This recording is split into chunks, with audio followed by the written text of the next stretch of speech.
Hebrews chapter 2. Therefore we ought to give the more earnest heed to the things which we have heard, lest at any time we should let them slip.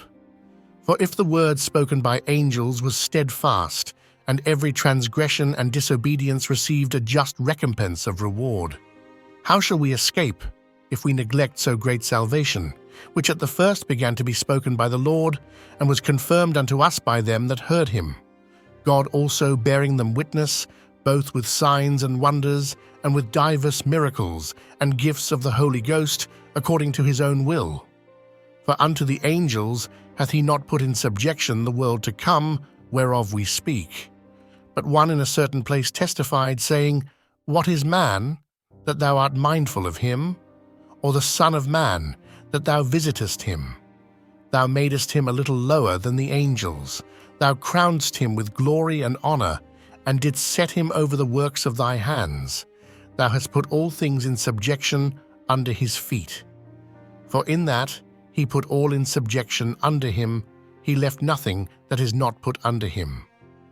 But now we see not yet all things put under him, but we see Jesus, who was made a little lower than the angels for the suffering of death, crowned with glory and honor, that he, by the grace of God, should taste death for every man.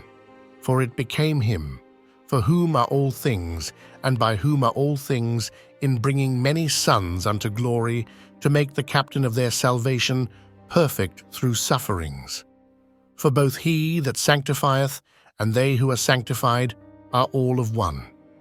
For which cause he is not ashamed to call them brethren, saying, I will declare thy name unto my brethren, in the midst of the church will I sing praise unto thee.